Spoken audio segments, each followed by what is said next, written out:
네, 2부 예배 오늘 10시 이렇게 두 번째 예배 드립니다. 또 이렇게 또 현장 가운데 오랜만에 또 이렇게 서로 또 이렇게 대면해서 볼 수 있고, 비록 우리가 마스크를 썼지만은 또 이렇게 함께 하신 하나님께 감사하고, 서로 우리 둘러보시면서 눈으로 주님의 사랑으로 사랑합니다, 이렇게 서로 사랑의 고백과 축복을 다 같이 하겠습니다. 시작. 네.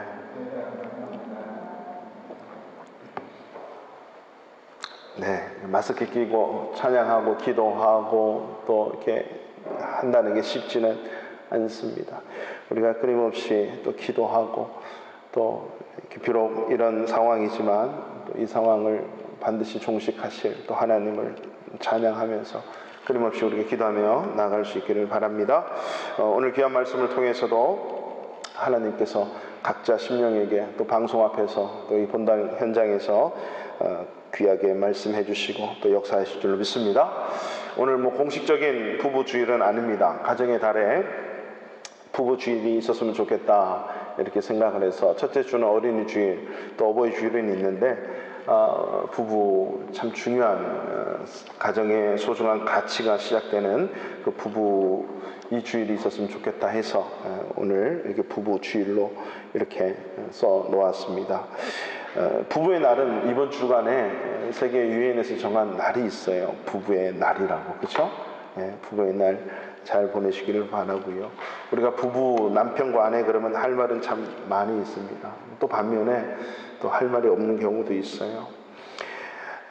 이 부부라고 하는 이 남편과 아내의 관계를 우리가 가만히 한번 보면요, 나를 낳아주신 부모님과 살았던 그 시간보다 전혀 모르는 남자 여자가 만나가지고 살았던 시간이 더 많아요. 이제 신혼부부도 있을 테고, 그렇지만 이제 쭉 지나가면 이게 1년이 5년 되고 10년 되고 20년이 되고 30년, 40년, 50년이 되게 됩니다. 또 부모님들하고 사실 같이 사는 이게 많지가 않잖아요. 근데 전혀 모르는 낯선 남자와 낯선 여자가 부부라고 하는 그 관계 속에 들어가면서 더 많은 인생의 나머지를 살게 됩니다. 여러분 특별하지 않을까요? 그러면 그 오랜 세월 같이 둘이 살게 되는데, 그 남편이 되기 위해서, 아내가 되기 위해서 여러분 어떤 준비가 특별하게 있었어요?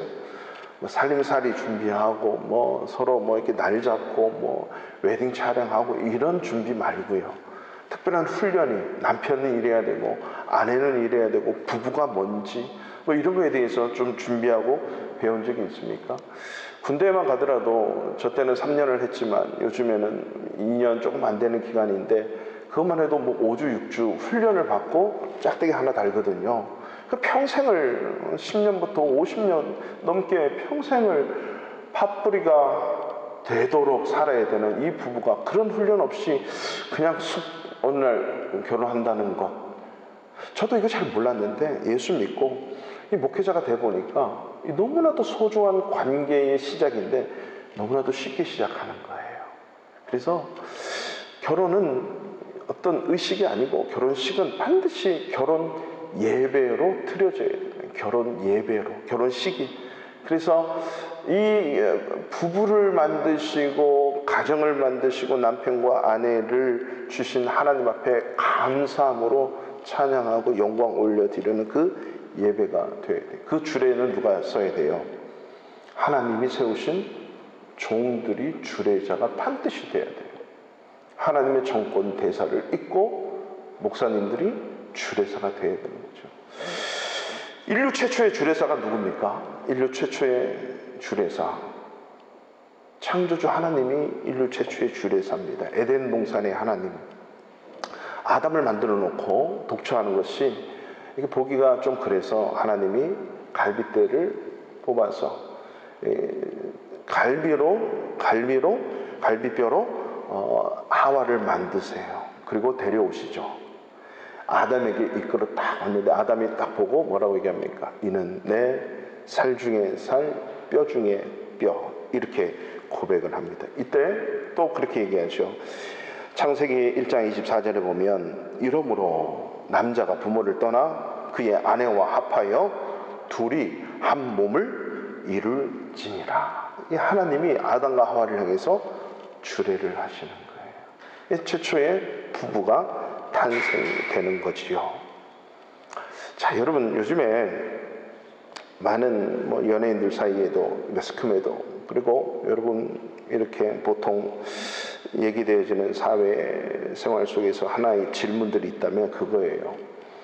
결혼은 여러분 선택이라고 생각하십니까? 필수라고 생각하십니까?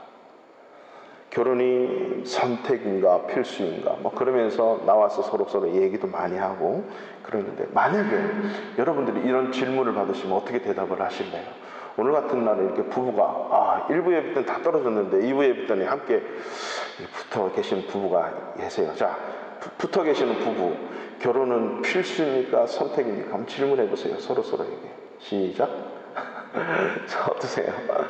가정에서 지금 방송 앞에 아마 같이 계시는데, 자, 예, 저기 어떤 사인이 오고 가고 막 하는데, 결혼은 필수인가 선택인가? 여러분 스스로 한번 답을 해보세요. 근데 우리 최소한 예수 믿는 크리스찬들에게는 이런 질문 자체가 잘못되었어요. 왜 그러냐면, 우리 크리스찬들은 이 모든 질문, 특별히 이 부부, 결혼, 과연 성경에서는 이 결혼을 무엇이라고 하는지 성경 속으로 들어가야 되는 거예요. 성경으로 머물러야 됩니다. 성경에서 하나님께서는 이 부부를, 이 남편과 아내 사이를 무엇이라고 하는지 말씀하고 있는지 그걸 찾아내는 거예요. 그러니까 이 질문 자체가 우리 크리스찬들에게는 잘못되어진 접근의 질문이거든요. 하나님을 섬기고 예수를 알고 말씀대로 살아가는 우리 크리스찬들에게는 이 질문 자체가 이 잘못된 접근이라고 하는 거죠. 즉, 제가 드리고 싶은 말씀은, 우리 크리스찬들조차 세상 문화에 젖어서, 세상의 가치관에 젖어서 결혼이 선택이냐 필수로 논한다면 그것은 성경을 이미 떠나버린 사람들의 생각이요 세상이라고.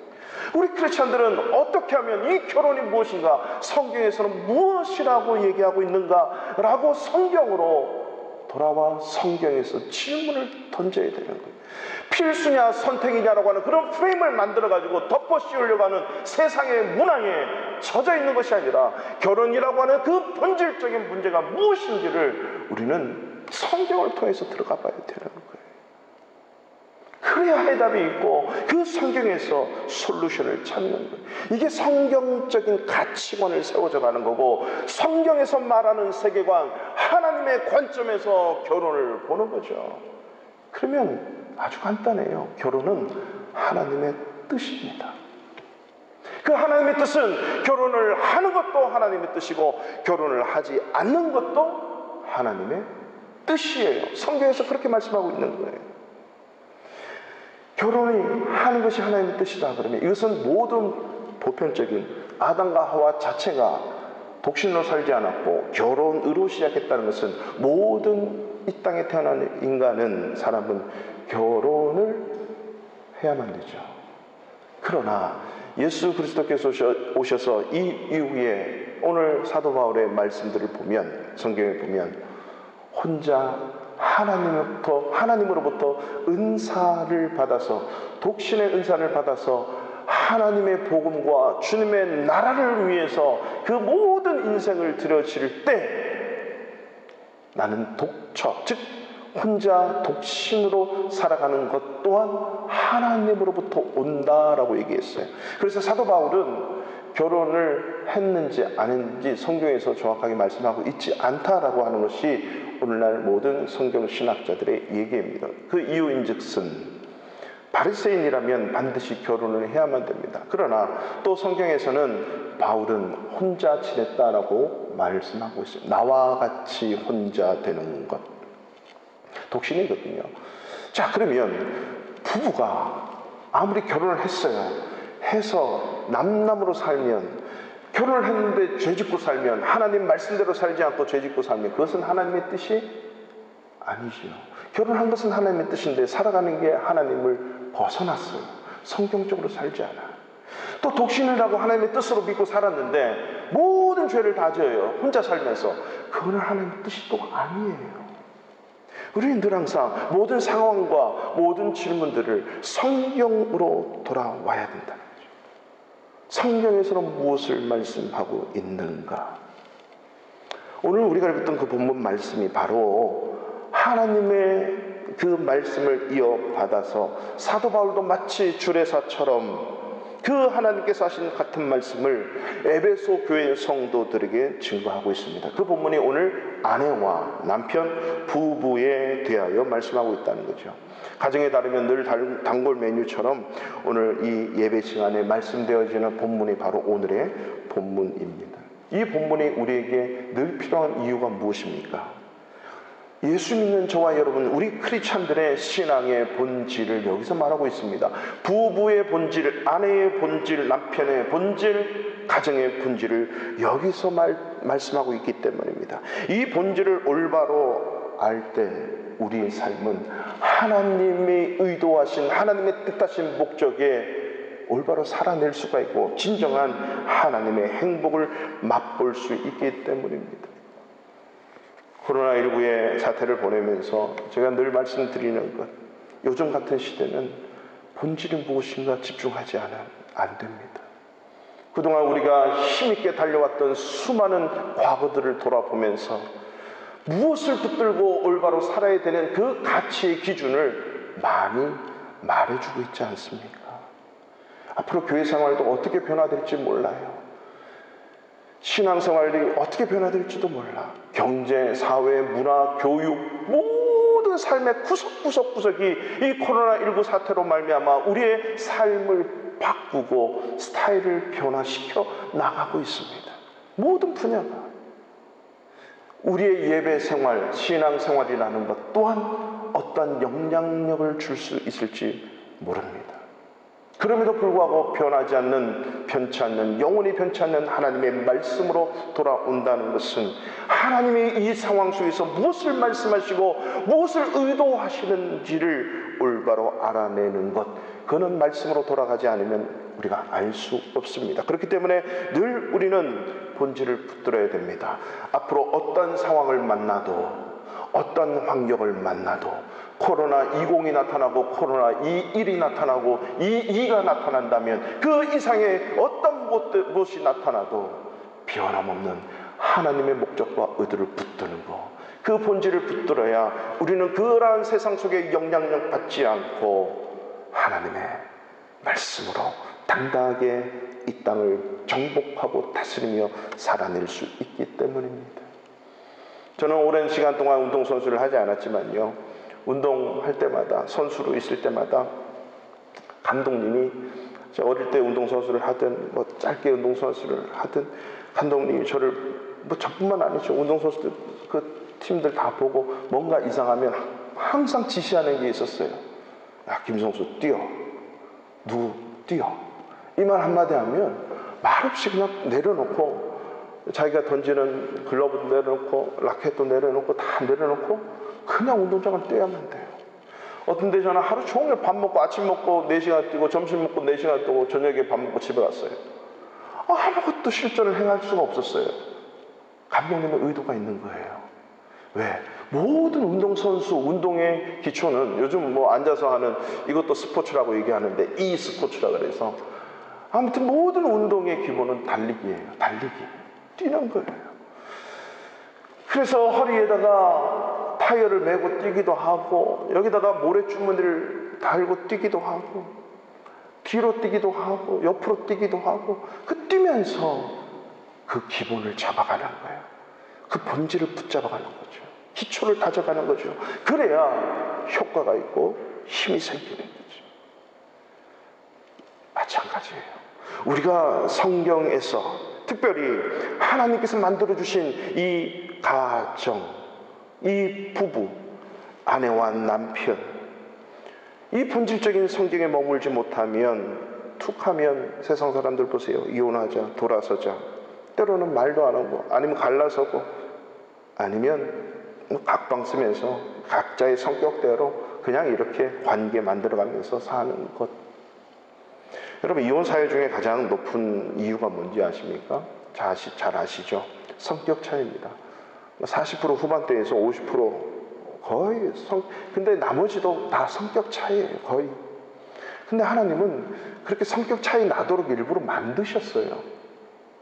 어떻게 이게 차이가 안 나겠어요?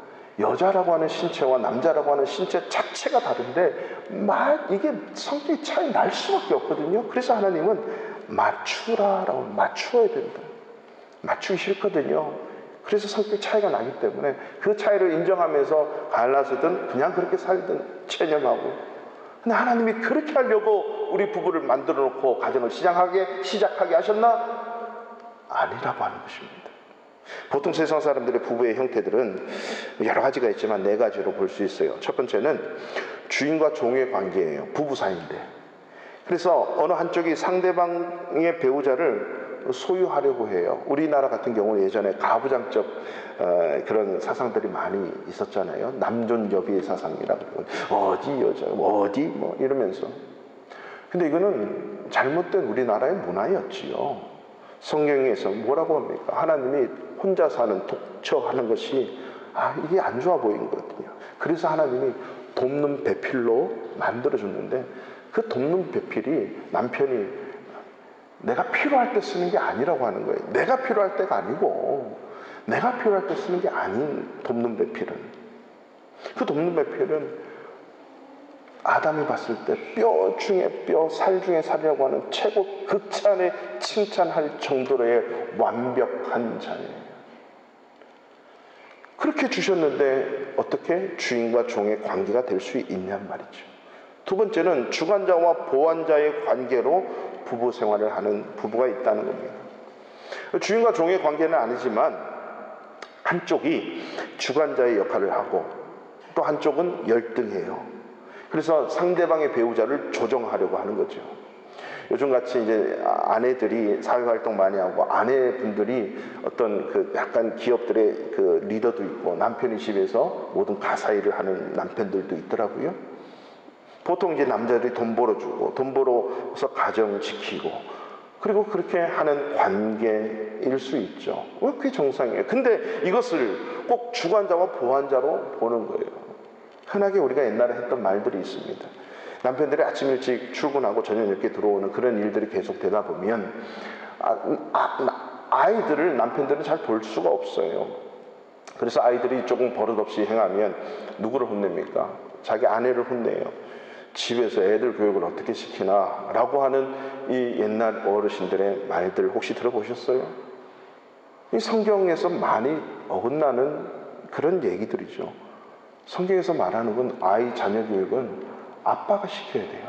남편이 자녀 교육 시켜야 된다는 거죠. 주체가.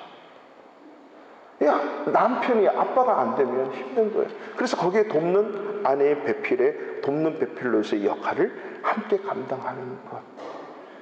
이런 얘기들이 있는 거죠. 세 번째는 상급자와 하급자의 관계입니다. 배우자를 대할 때에 자신의 부하처럼 하급자처럼 여기는 거예요. 이 권위적인 태도를 사회생활 하듯이 나는 사장 그리고 뭐 밑에 직원 이 개념을 또 가정에 도입하는 경우가 있을 수 있다. 서로에게.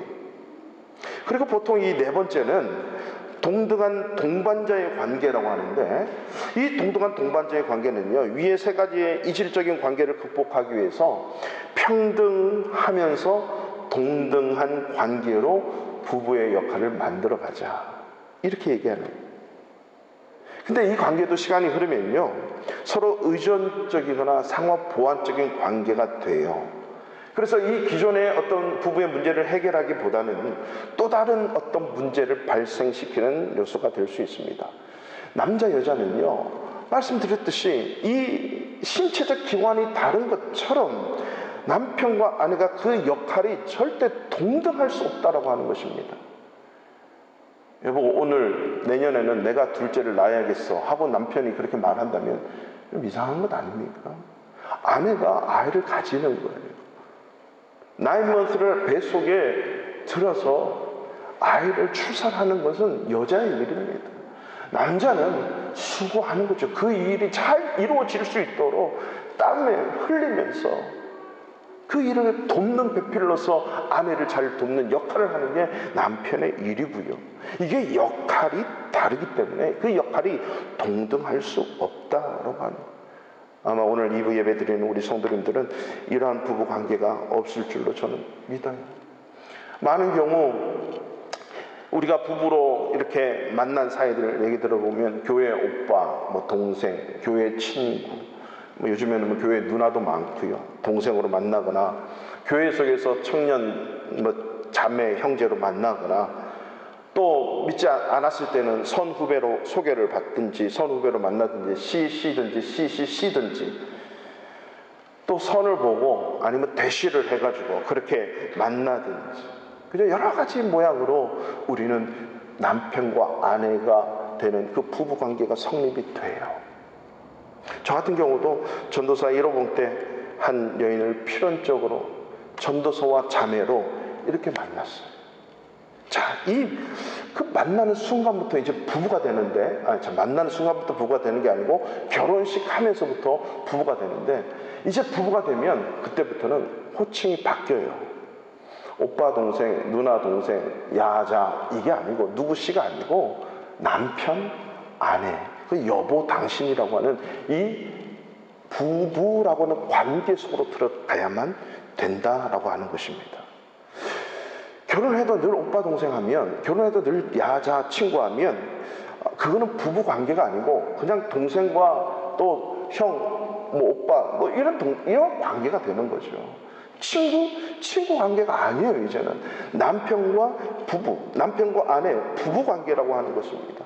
이러한 질서가 세워지지 않으면, 이러한 말씀에 의해서, 본질에 의해서 세워지지 않으니까 늘 부부가 위태롭고 가정이 위태롭고 부부간의 진정한 행복감을 맛볼 수가 없다라고 하는 것입니다. 그 만드신 의도가 있을 때, 그 의도를 똑바로 알 때, 그리고 그렇게 살아갈 때 진짜 행복감이 있거든요. 저는 이 스마트폰을 많이 사용을 잘 못해요. 그 기능들을. 근데 이 스마트폰을 만든 분이나 이 스마트폰의 기능을 잘 알고 그 목적대로 사용하면 편리한 게 이만저만이 아니더만요. 정말 많이 있어요.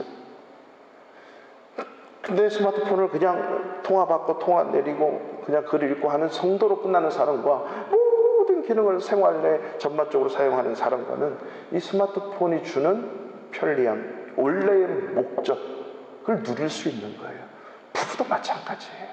그 본질, 하나님이 만드신 목적과 의도를 알고 그것을 향해 달려가고 그것을 향해 이뤄낼 때 그 부부가 만날 수 있고 부부가 누릴 수 있는 그 행복과 기쁨, 이걸 맛볼 수 있는 거거든요. 그렇다면 오늘 본문에서 말씀하시는 부부관계 그 본질이 뭘까요? 한마디로 얘기하면 부부관계는 주님 안에서 연합하는 것이고 하나 되는 것이에요.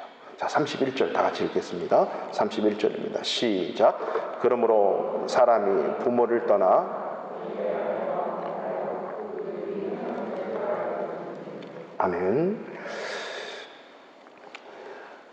그러므로 사람이 부모를 떠나 그의 아내와 합하여 그들의 한 육체가 될지니. 이 말씀은 연합되고 하나 된다는 건데, 육이 하나 되고 육체적으로 하나 되고 영혼이 하나 되는 것입니다. 영육이 하나 되고 연합되는 것, 이게 부부 관계예요. 하나님께서 주례하실 때도, 하나님께서 만드실 때도 마찬가지예요. 이러므로 남자가 부모를 떠나 그의 아내와 합하여 둘이 한 몸을 이룰지니라. 창세기에서 남녀를 만들어 놓고 그렇게 하나님께서 선언을 하시는 거예요. 영과 육이 하나 되는 것. 예수님도 이 땅에 오셔서 똑같은 동일한 말씀을 하시죠. 마태복음 19장 4절에 보면 사람을 지으신 이가 본래, 이게 누구예요? 하나님께서 원래 지으실 때 말이야, 그들을 남자와 여자로 지으시고 말씀하시기를 그러므로 사람이 부모를 떠나서 아내에게 합하여 그 둘이 한 몸이 될지니라 하신 것을 읽지 못하였느냐? 그런즉 이제 둘이 아니요 한 몸이니. 부부가 한 몸. 그러므로 하나님이 짝지어 주신 것을 사람이 나누지 못할지니라 하시니라. 아멘. 100% 살다가요, 둘이 부부가 돼버리면요 50%에서 하나가 돼야 돼요. 이게 힘든 거예요. 세상 사람들은 100과 100으로 만나서 뭐 150이 되든 70이 되든 이런데, 부부 관계만큼은 100과 100이 만나면 50과 50이 돼서 100이 돼야 돼요. 이게 부부 관계라고 하는 거예요. 이게 영과 육이 하나가 되는 관계, 연합하는 거거든요. 그래서 사탄은 이걸 깨트리려고, 하나 되지 못하게 하고 어떻게든 분리를 시켜버리려고 사탄이 찾아왔잖아요. 하와를 찾아오고. 어떻게 해서 사탄의 목적은 분리시키는 거, 하나님은 하나 되고 연합시키는 것입니다. 그러면 어떻게 하나됨과 연합함을 이루어가는지 지금 사도 바울은 에베소 교회 성도들, 결혼한 부부들, 앞으로 부부가 되어야 될 청년들에게 말씀하고 있는 것입니다. 그 연합 하나됨을 어떻게 이루어가는가, 그 원리를 어떻게 설명하냐면 그리스도와 교회의 관계를 부부 관계로 설명해내고 있어요. 세상에서 들어보지 못하는 거예요. 그러니까 세상 사람들의 부부 관계는 한계적이고 세상적인 가치를 만들어내요. 아무리 해답을 찾고 솔루션을 찾아도 답이 없다니까요. 그냥 인간적인 관계 속에서 머무는 게 세상적인 부부 관계예요. 하나님이 만드셨고 하나님이 세우셨다면 하나님께 해답이 있고 하나님께 솔루션이 있단 말입니다. 그것이 부부의 본질이라고 하는 거죠. 이 아내와 남편의 관계를 말하면서 그리스도와 교회의 관계를 이해하지 못하면 온전한 부부 관계를 만들어갈 수 없다라고 하는 것이 성경의 설명이에요. 이 말씀 앞에 우리가 왜? 라고 질문하면 안 됩니다. 크리스찬이기 때문에 우리는 이 하나님의 말씀 앞에 순종으로 반응하는 거예요. 이해가 아니라 믿음으로 순종으로 반응할 때 그 극치와 그 행복의 최고도를 맛볼 수가 있는 거예요. 이게 믿음 생활이고 이게 신앙 생활이라고 하는 것입니다. 하나님이 창조하실 때 직접 디자인하시고 만들어서 우리에게 주신 공동체가 늘 두 개 있다 그랬죠. 가정과 교회. 그 외에는 원리에 의해서 만들어진 거예요. 하나님은 회사를 만들지 않았고 하나님은 학교를 만들지 않았습니다. 하나님은 산악회나 골프회를 만들지 않으셨어요. 하나님은 가정과 교회의 원리에 의해서 그런 걸 만들어내도록 인간에게 허락하신 거예요. 하나님이 직접 만드는 것은 아담과 하와 부부관계를, 가정을 만드시고 그 에덴 동산이 바로 교회라고 하는 것이에요. 그래서 사도 바울은 그리스도와 교회의 관계가 부부관계와 똑같다. 부부관계를 항상 얘기할 때 문제가 있고 해답을 찾을 때, 그 솔루션을 찾을 때 항상 그리스도와 교회의 관계 속에서만이 그것을 찾아낼 수 있다라고 하는 거죠. 왜 그렇습니까? 가정의 시작은 부부인데 남편과 아내가 가정의 시작이고 교회의 시작은 그리스도 예수와 바로 성도, 신자, 예수 믿는 사람들 간의 관계이기 때문입니다. 이게 교회의 시작이고 가정의 시작이에요. 그렇기 때문에 부부 관계, 온전한 부부 관계, 진정한 남편과 아내, 이걸 만들어 가려면 예수 그리스도와 교회의 관계를 이해하지 못하면 온전한 부부 관계가 성립될 수 없음을 성경이 우리에게 가르치고 있다는 것입니다. 이것이 본질이고 해답입니다. 세상의 부부는요, 어떻게 쓰는지 이것을 합리화시키고 이것을 자기 나름대로 만들어 나가려고 해요. 그래서 오늘도 31절에 보면 그러므로 사람이 부모를 떠나 그의 아내와 합하여 그 둘이 한 육체가 될지니라, 이 말씀을 가지고 동성애를 인정을 하거나 동성애 결혼을 말할 때 항상 이 구절을 나와요. 성경을 봐라. 사람이 부모를 떠나 그의 아내와 합하지 않냐. 그 사람이면 남자도 되고 여자가 되기 때문에 남자와 남자끼리, 여자와 여자끼리도 결혼해서 부부할 수 있다. 성경을 몰라서 잘못 알았을 겁니다. 여러분, 성경이, 그래서 저는 그래요. 이 히브리어하고 헬라어로 쓰여진 게 얼마나 감사한지. 한국말로 안 쓰여졌어요. 한국말 사람 그러면 정말 남자도 되고 여자도 되고 어떤 사람이든 다 됩니다.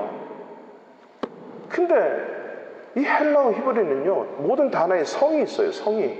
그리고 복수인지 단수인지 정확하게 그 성경 자체가 다 말해주고 있거든요. 이 사람은 남자 싱글러예요.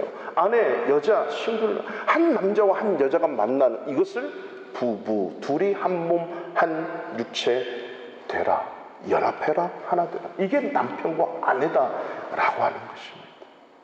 그 외에는 아닙니다. 하나님이 그렇게 만들지 않았다고 하는 거죠. 그래서 아내들에게 오늘 권면하는 게, 아내들이여, 우리 22절 다 같이 읽습니다. 아내들이여 자기 남편에게 복종하기를 주께 하듯 하라. 23절, 이는 남편이 아내의 머리됨이 그리스도께서 교회의 머리됨과 같음이니 그가 바로 몸의 구주시니라. 그러므로 교회가 그리스도에게 하듯 아내들도 범사에 자기 남편에게 복종할지니라. 아멘. 자, 남편들에게 복종하기를 주님께 하듯 하라. 이게 무조건이 아니라 그 조건이 있는데, 아내들이여 남편에게 복종하는데 그 복종이 주님 앞에 하듯이 하라라고 하는 거죠. 이 요즘 여성들에게는 참으로 듣기 불편한 단어가 복종, 순종. 남편에게 복종, 순종하라 그러면 이 너무 불편해요, 마음이. 정말 그래요. 세상 제가 청년들하고 대화를 하고 공부를 해보면 정말 불편하다고 얘기해요. 근데 왜 그렇게 불편하죠? 근본적인 이유가 뭐냐면 이미 우리는 세상의 이론과 세상의 교과서에 너무 길들여져 있어요. 세상의 가치관으로, 세상의 세계관으로 나도 모르게 붙들려 있는 거예요. 이걸 회개하면서 빼내지 않으면 여전히 세상적인 가치관으로 우리는 살아가야만 돼요. 성경을 알고 성경을 믿어도 성경대로 살지 않는 그것이 문제거든요. 그 이유는 이미 세상의 가치가 나를 다스리고 그렇게 살도록 하는 거예요. 말씀은 내가 원하는 말씀만 들리는 거예요. 내가 보기를 원하는 말씀만 보이는 거죠. 하나님이 원하시는 말씀 앞에 순종함이 이미 넘어진 거죠. 하나님이 들으려고 하지 않기 때문에 이게 부담으로 오고 하는 겁니다. 무조건 복종이 아니죠. 어떻게? 교회가 그리스도에게 하듯이, 즉 그리스도와 교회의 관계를 알아야 내가 남편에게 복종해야겠구나, 이것이 감탄으로 터져 나오는 거예요. 근데 이 예수 그리스도와 교회의 관계를 이해를 못하니까, 이 말씀으로 다스림 받지 못하니까, 말씀의 가치관이 없으니까 이게 부담스러운 거예요. 나는 이렇게 못하겠습니다. 이게 세상의 방법 아닙니까? 이 성경적인 가치와 성경적인 세계와 성경 앞에 무릎 꿇을 수 없는 이 시대, 이게 오늘 우리 크리스찬들이 회개해야 되는 가장 큰 부분입니다.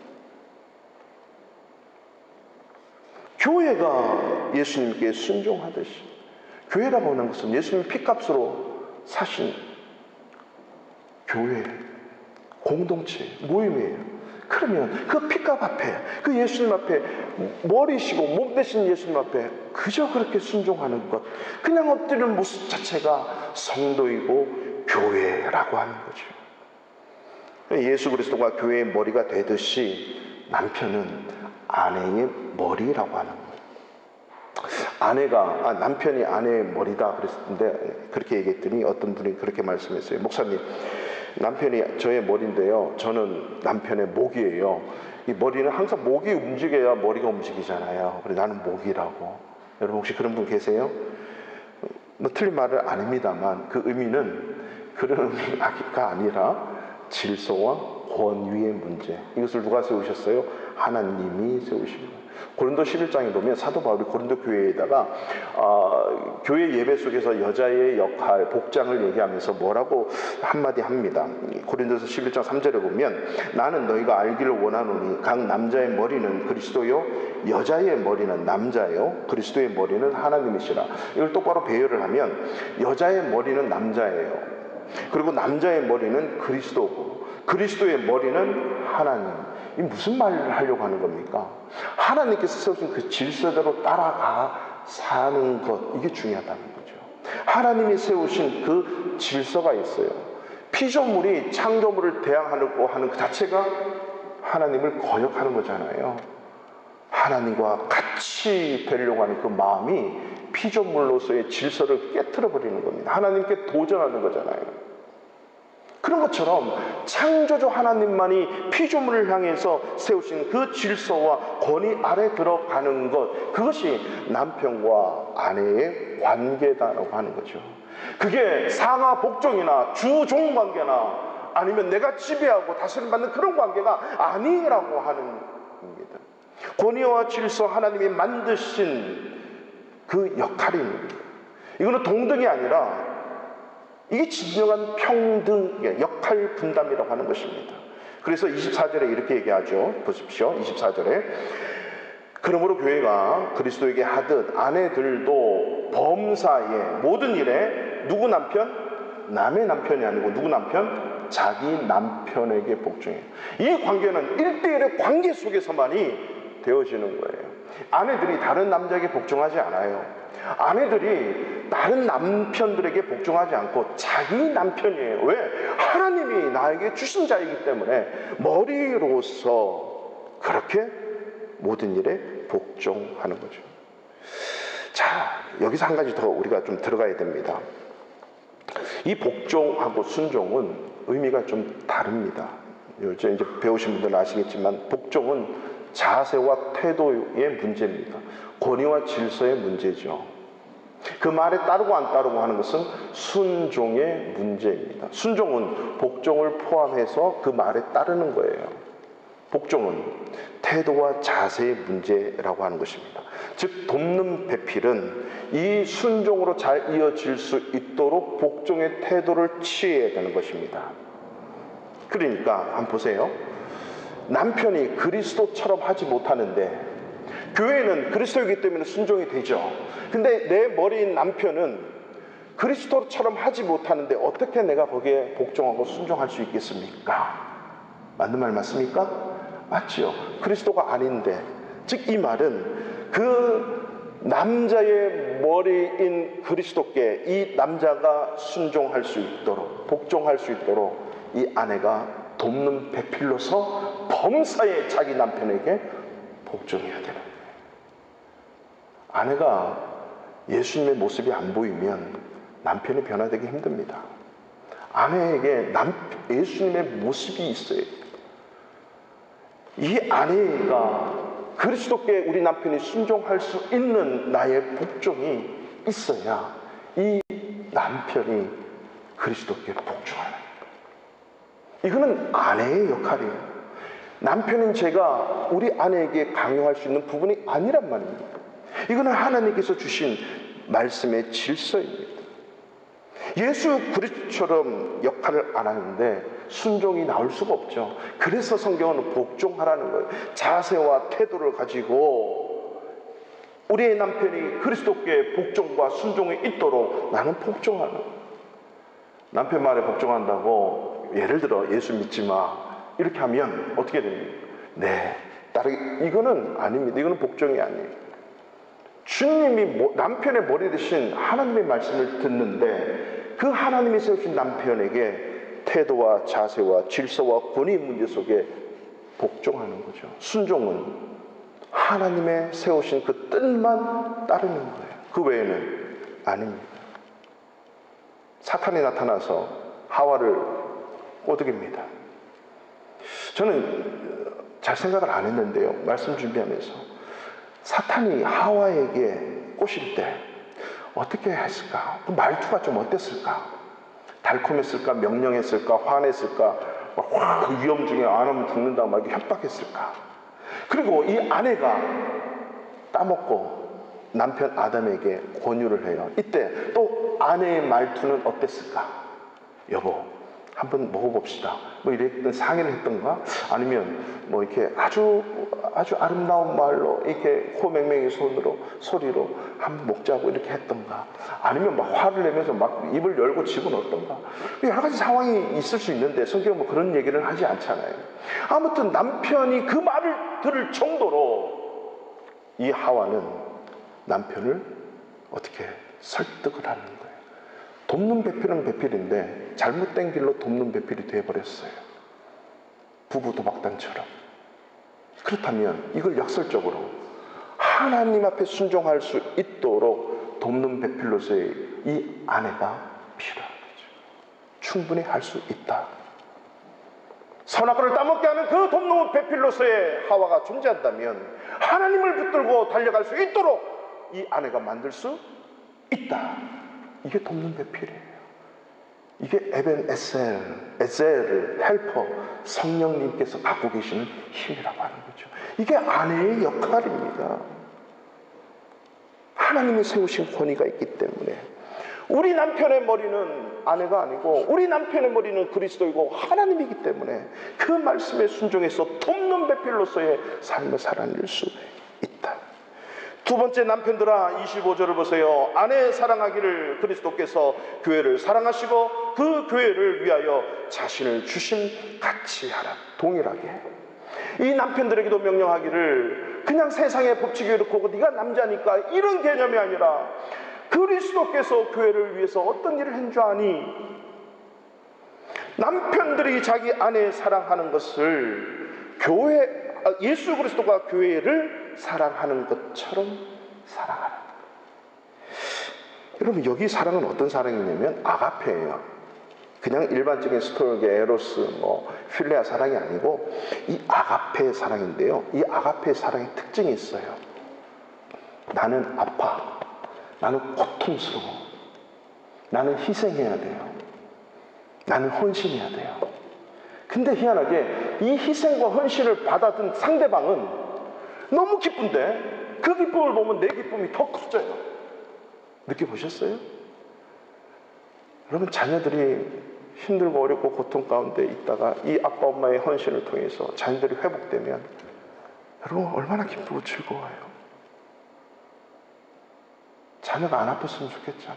자녀의 고통이 없었으면 좋겠잖아. 내 생명 다해도 내 피가 터지는 한이 있어도 자녀들이 살아난다면, 자녀들이 올바로만 산다면 그 기쁨은 말할 수 없잖아요. 애를 낳고 또 낳는 이유가 그것 때문에 그런 거 아닙니까? 요즘은 너무나도 세상 가치가 또 돈하고 연결돼가지고 잘못된 가치관 때문에 그렇게 된 거지.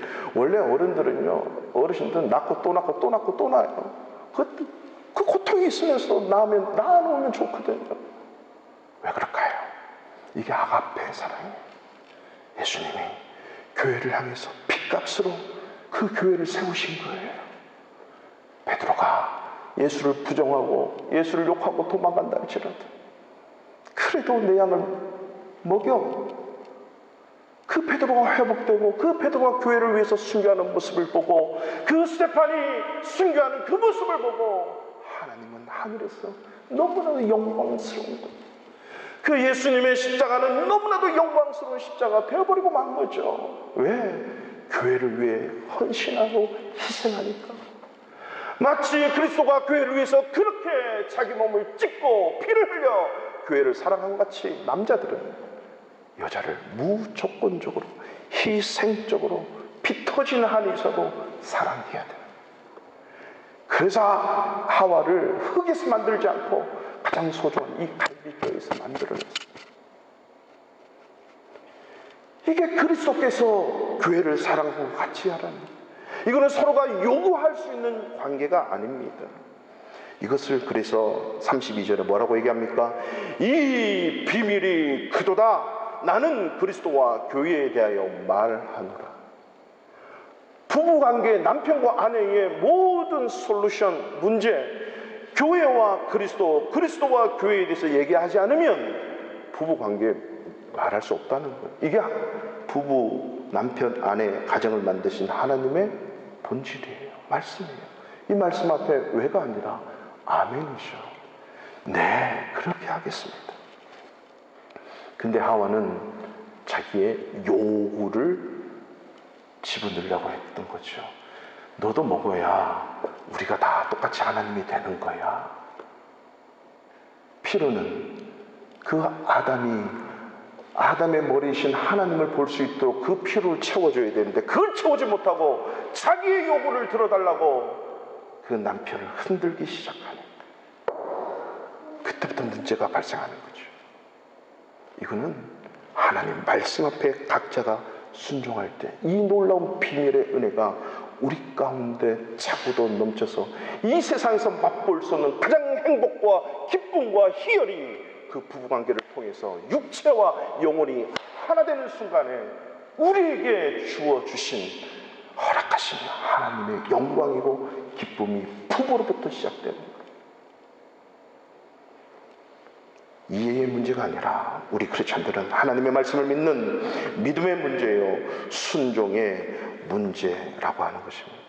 그래서 5장 22절이 시작되기 전 5장 21절에 그리스도를 경외함으로 피차 복종하라. 우리는 다 하나님께 달려있고 그리스도께 달려있는 남편과 아내이기 때문에 피차 서로 자세와 태도를 가지고 복종하라. 이 구체적인 방법을 오늘 사도 바울은 33절 마지막 절에서 하나를 소개를 합니다. 33절 다 같이 한번 읽어볼까요? 시작. 그러나 너희도 각각 자기의 아내 사랑하기를 자신과 같이 하고. 아멘. 바로 아까 제가 말씀드린 것처럼 이 그리스도와 교회의 관계를 우리의 삶에 적용시킬 때, 특별히 남편과 아내가 적용할 때에 오늘 33절에 남편은 아내 사랑하기를 자신과 같이 하라는 거죠. 그 아가페, 여러분 남편들은 사실 자기에 대해서 너무 희생적인 사랑을 잘해요. 자기 자신. 남자들은 자기를 위해서면 정말 밤도 새고요, 자기가 원하는 것은요 뭐라도 해서 다 해요. 남편들 가만히 보세요. 제가 이거 저만 얘기하는 게 아니고, 제가 우리 남성 셀 모임 하면 다 나오더라고요. 다 나와. 남편들은 자기를 위해서 희생하고 헌신해서 그걸 꼭 다 이루거든요. 제가 여기서 갖가지 예를 들지 않겠습니다만은 남자들은 그래요. 제가 부부 세미나 할 때는 적나라하게 다 얘기하지만 남자들은 그래요.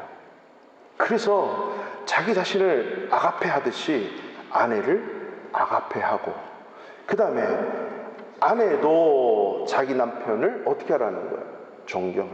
이게 뭐냐면 서로에게 향한 사랑의 언어입니다. 이것을 뭐라고 얘기하냐면요, 아내는 남편의 사랑을 먹고 살고, 남편의 아가페를 먹고 살고, 남편은 아내의 존경을 먹고 살아야 돼요. 그래야 온전한 부부가 이루어질 수 있다는 것입니다. 남편이 아내와 연합하고 하나 되는 방식, 그 사랑의 표현이 남편은 아내를 소중히 여겨야 돼요. 다른 여자를 소중히 여기는 게 아닙니다. 자기 아내를 소중히 여기는 거예요. 다른 여자를 그렇게 소중히 여기는 거 아니에요. 왜냐하면 하나밖에 없는 아내가 자기 이 갈비뼈에서, 마음에서, 가슴에서 나온 존재이기 때문에 너무 약해요. 여러분, 여인들이 정말 약한데요, 베드로도 질그릇이다 그랬고 깨지기 쉽다 그랬고, 그래서 아주 귀하게 여기라 이렇게 표현을 하고 있어요.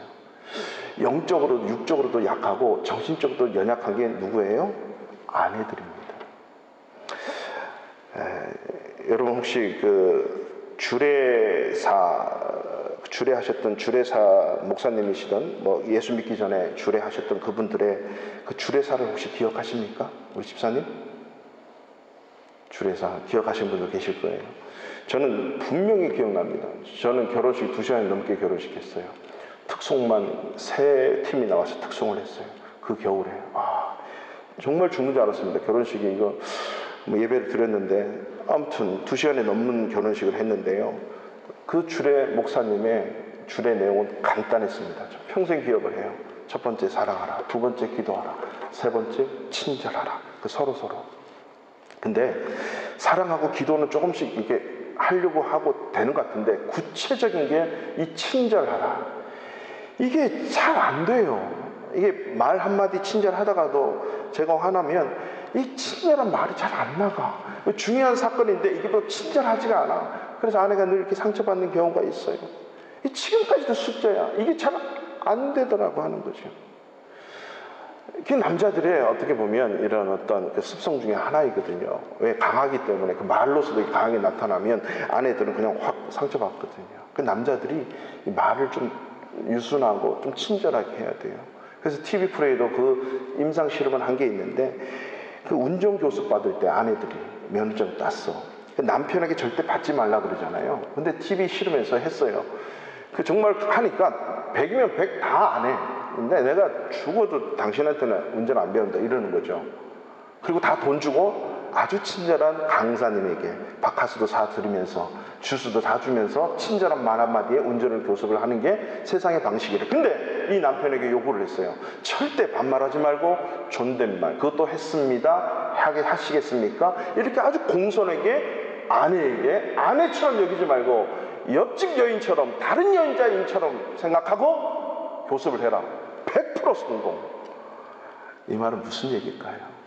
아내에게 그렇게 소중히 여기고 친절하게 하면 아내들이 다 받아들이는 거예요. 그게 잘 안 돼요. 안 돼.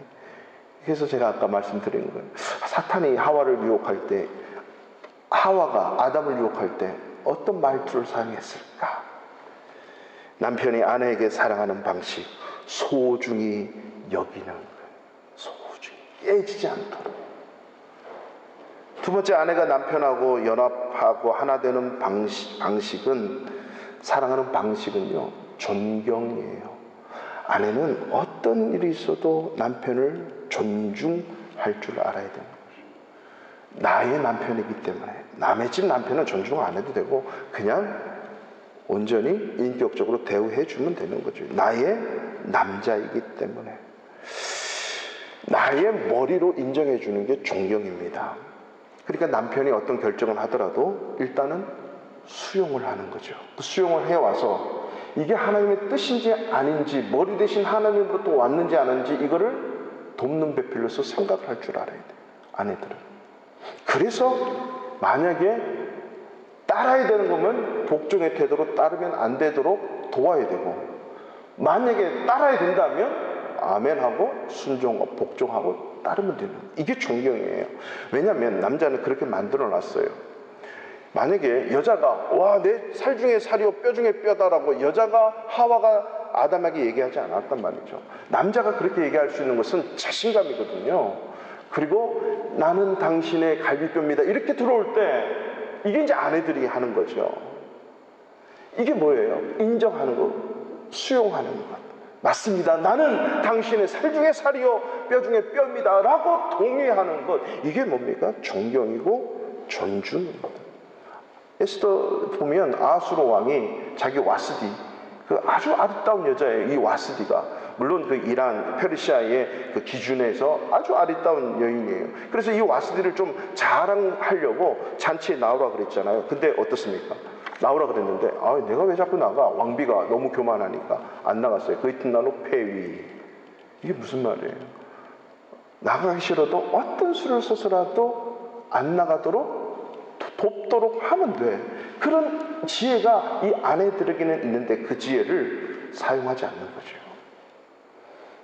이 말은 어떤 경우에서라도 하나님이 머리가 되시는, 하나님의 머리 되시는 우리 남편, 나의 머리인데 이 나의 머리가 하나님을 머리로 삼도록 어떻게 존경하고 복종할 것인가. 이게 존경이라고 하는 사실입니다. 오헨리의 크리스마스 선물이라고 하는 책 여러분 다 잘 아실 거예요. 그죠? 원래 원제는 동방박사의 선물이라고 하는 것입니다. 짐과 델라라고 하는 부부가 있는데 이 짐 남편은 참 소중한 시계가 있었어. 근데 시계줄이 필요한데 돈이 없으니까 이 시계줄을 그렇다고 끈을 묶고 쓸 수도 없고 시계줄이 필요한데 시계만 있는 거예요. 그 아내 델라는 뭐예요? 멋진 금발이에요. 근데 늘 이렇게 묶어. 그 금발이 너무 아름다운데 핏이 없는 거예요. 그래서 서로의 필요를 아는 거죠. 요구는 뭡니까? 여보, 당신 머리 잘라. 내가 이게 필요하거든? 사와. 이거 요구예요. 이게 아니라고 하는 거죠. 또 좀 힘있는 아내들, 여보 시계 필요 없잖아. 그거 팔아서 나 빗 좀 사와. 이게 요구예요. 요구로 사는 게 아니라 서로가 필요를 보는 거죠. 자기 아내를 볼 때 저 아름다운 금발이 빗이 있어야 되는데 저 시계, 멋진 시계가 시계줄이 필요한데 둘이 각자 몰래 가서 필요를 채워주려고 시계를 팝니다. 머리빗을 사요. 자기 머리를 잘라요. 그리고 시계줄을 사와요. 둘이 크리스마스에서 만났어요. 펑펑 우는 거죠. 서로의 필요가 충족이 안 됐잖아요, 가시적으로. 근데 가장 행복한 크리스마스를 보내는 것, 이게 부부라고 하는 거예요. 이게 피를 위해서 살아가는 부부, 하나님이 세우신 질서. 부부의 문제, 가정의 문제, 특별히 자녀들. 예전에도 지금 프로가 하는지 모르겠습니다만 우리 아이가 달라졌어요 라고는 TV 프로그램 보셨습니까? 그 우리 아이의 문제점 발생했는데 아이를 치료하던가요? 그 아이 때문에 누구를 불러요? 아빠를 부르고 엄마를 불러서 부부관계를 치료해요. 아이들은 자동으로 나아요. 가정의 문제는 부부의 문제예요. 자녀들 부부의 문제라니까요. 부부가 고쳐지면, 남편과 아내가 고쳐지면 우리 아이가 달라졌어요 이렇게 얘기하는 거예요. 세상의 가치도 이걸 알아서 그렇게 나아가는데, 하물며 천지 창조하시고 나를 창조하시고 나의 남편 나의 아내 우리의 가정을 창조하신 그 하나님 앞에 달려갈 때 우리의 가정이 말씀 앞에서 회복되고 새로워진다는 사실. 부부가 살아야 가정이 살고, 부부가 살아야 자녀들이 살고, 부부가 살아야 우리 사회가 살고 나라와 민족이 사는 것입니다.